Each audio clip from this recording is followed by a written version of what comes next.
오늘 아침 우리 기준 말씀 보겠습니다. 열왕기상 8장 22절로 30절의 말씀을 함께 나눕니다. 하나님, 이 시간도 우리에게 귀한 시간을 주셨습니다. 이 아침 하늘로부터 임하는 놀라운 은혜와 역사 축복이 우리의 삶 가운데 가득하게 인도하여 주시옵소서. 늘 하나님을 생각하며 하나님의 방향으로 기도합니다. 하나님 우리의 기도를 들으시고 응답하여 주시옵소서. 부족한 영혼 감춰주시고 하나님의 영광만이 드러나게 인도하여 주시옵소서. 예수님의 이름으로 기도합니다. 아멘. 할렐루야. 오늘도 하나님의 축복과 은혜가 내리는 이 시간, 기도 자리에 오신 여러분 주님의 이름으로 환영합니다. 오늘도 말씀을 통해서 또 기도를 통해서 하늘의 축복이 우리의 삶에 가득하기를 또한 축원합니다. 우리는 열왕기상의 말씀 묵상하고 있습니다. 이스라엘 역사상 최초로 지금 성전이 완공되었죠. 참 놀라운 일입니다. 솔로몬에게 이 성전 건축이라고 하는 것은 큰 사명이었습니다. 솔로몬은 그 마음속에 하나님을 예배하는 이 성전을 건축하기 원했죠. 그런데 또한 그 이전에 아버지 다윗의 모습을 통해서도 아주 큰 도전을 받았습니다. 솔로몬이 왕이 된 4년 후에 그는 성전을 건축하기 시작을 했고 7년이라는 시간이 지난 후 성전은 드디어 완공되었습니다. 열왕기상 6장 1절에 보면은 이스라엘 자손이 애굽 땅에서 나온 지 480년이요 솔로몬이 이스라엘 왕이 된 지 4년 15월 곧 둘째 달에 솔로몬이 여호와를 위하여 성전 건축하기를 시작하였더라 그 말합니다. 또 아울러 열왕기상 6장 37절로 38절을 보면은 넷째 해 15월에 여호와의 성전 기초를 쌓았고 11째 해 9월 곧 8째 달에 그 설계와 식양대로 성전 건축이 다 끝났으니 솔로몬이 7년 동안 성전을 건축하였더라 하고 말합니다. 이스라엘의 역사 가운데 참 놀라운 감격의 역사가 시작되었고 지금 이루어졌습니다. 이 성전은 하나님이 거하시는 거룩한 처소이죠. 처소로서 성소와 같은 개념입니다. 이전의 성소는 바로 모세가 광야 생활 중에서 하나님의 말씀을 따라서 세웠습니다. 성전 이전에는 이 솔로몬뿐만이 아니라 다른 모든 사람들이 바로 이 성소에 가서 번제를 드리고 예배하였습니다. 그렇지만 이제는 이 성전이 세워짐으로 인해서 이 성전에서 감격하면서 예배할 수 있게 되었습니다. 그리고 오늘은 솔로몬이 완공된 이 성전 앞에서 제단 앞에서 감사 기도하는 내용으로 시작합니다. 오늘 본문 말씀을 통해서 여러분과 함께 나누고 싶은 첫 번째는 사람은 지위가 높아질수록 겸손할 때 더욱 아름답다라고 하는 것입니다. 큰 사람, 높은 사람, 지도자라고 하는 사람들이 멋있고 아름다워 보일 때가 있습니다.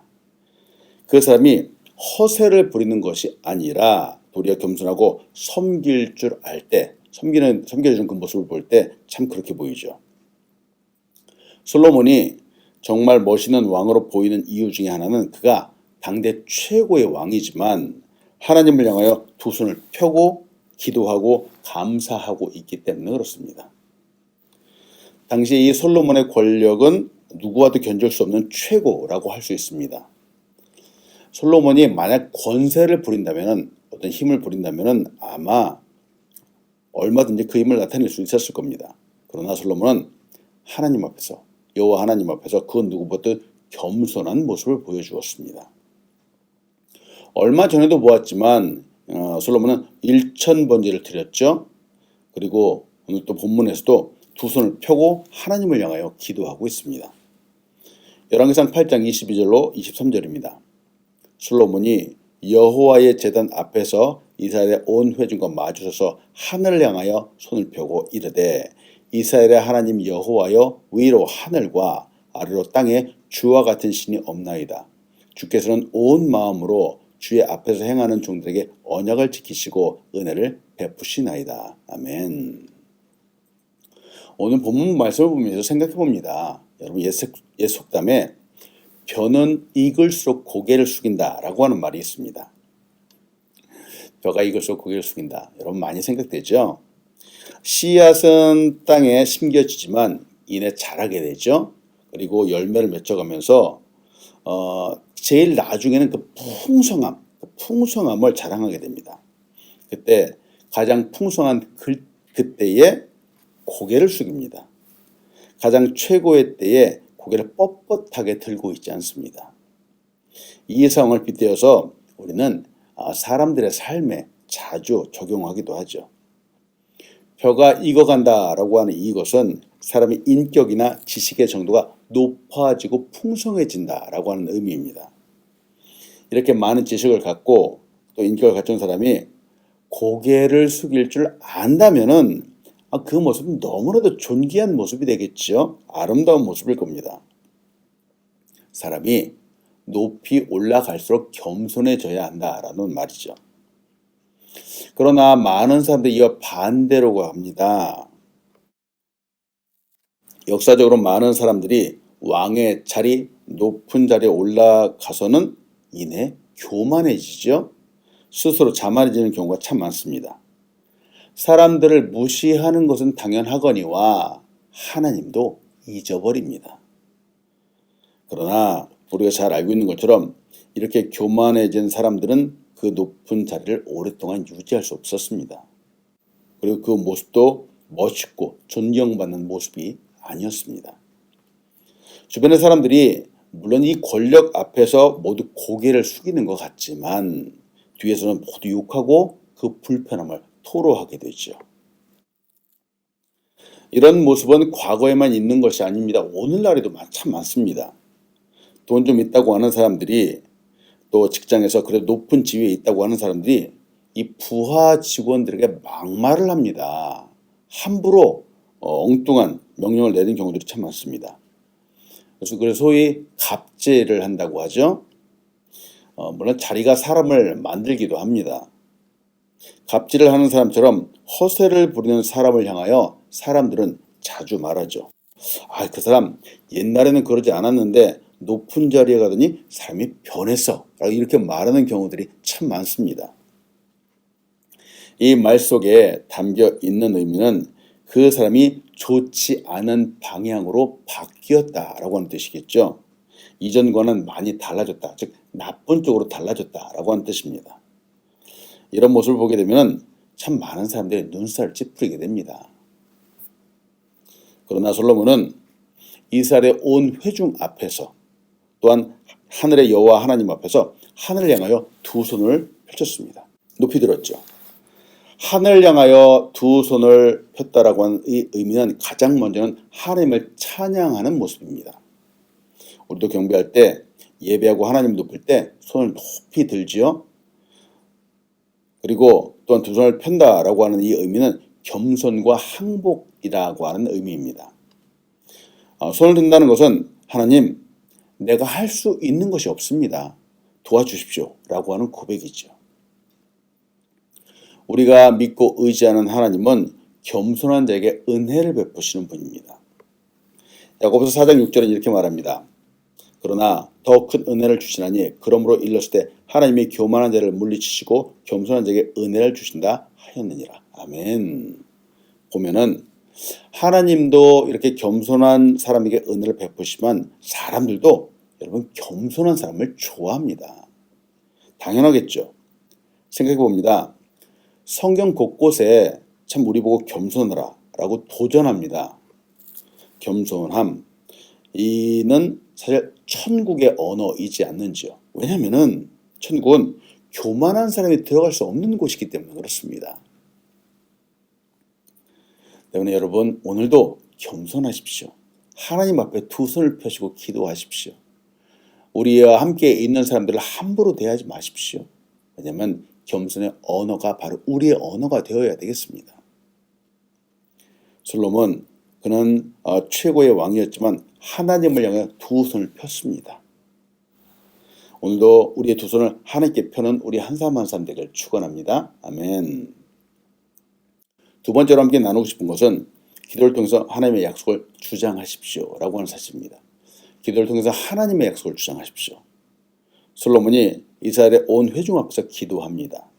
그의 기도를 보면은 가장 먼저는 자신과 이스라엘 백성이 경험한 하나님에 대하여 감사하고 있습니다.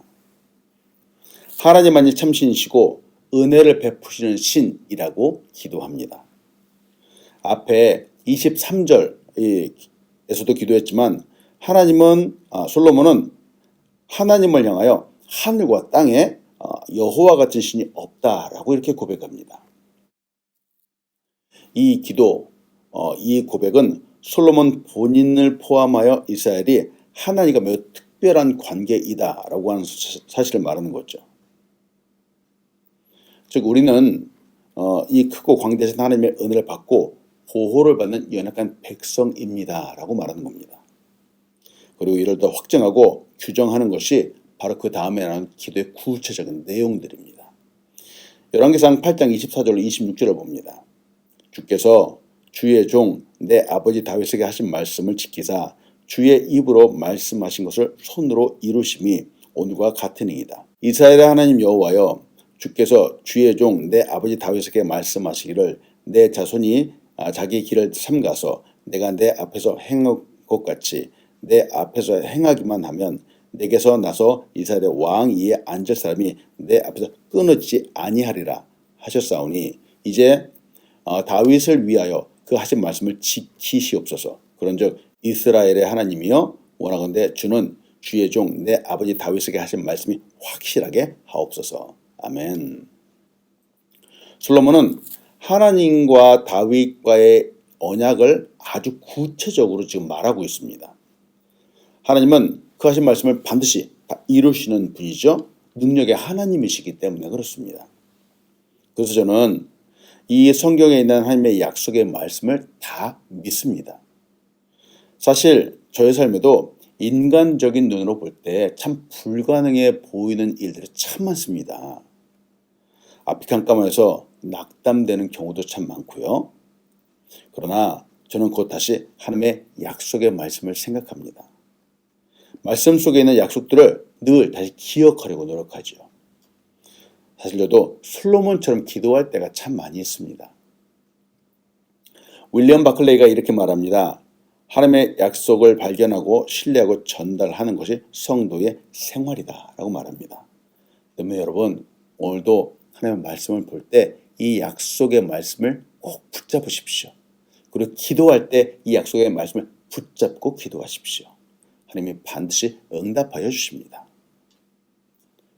솔로몬이 성전 건축에 감사하면서 기도하는 것은 하나님께서 그 아버지 다윗에게 주신 그 약속의 말씀을 이루어 달라라고 하는 겁니다. 솔로몬도 왕이 되었으니 이것저것 자기가 하고 싶은 것들이 얼마나 많았을까요? 그러나 지금의 기도의 내용을 보면 그 옛날 하나님께서 하셨던 그 약속, 그것만을 언급하고 있습니다. 이 솔로몬의 기도를 보면서 우리의 기도를 한번 돌아보면 좋겠습니다. 우리는 기도할 때 사실 이것저것 우리가 원하는 것을 간구하는 것이 참 많습니다. 물론 기도의 내용 중에는 감사의 내용도 들어있을 겁니다.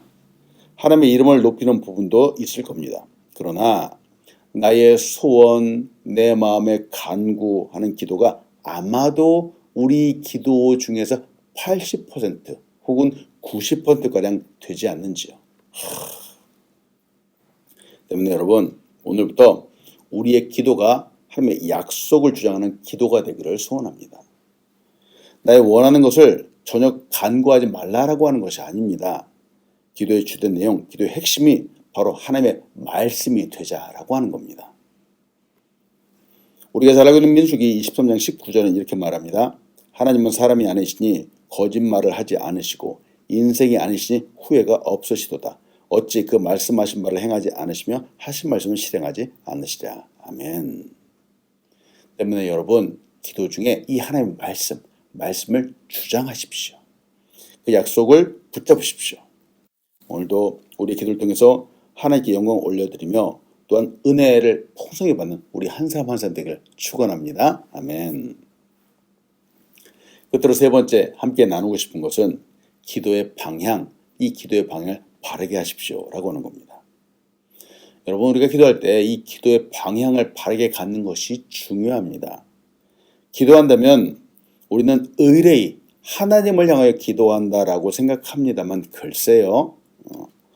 우리는 기도하면서 다른 많은 방향을 생각할 때가 많습니다. 무슨 말일까?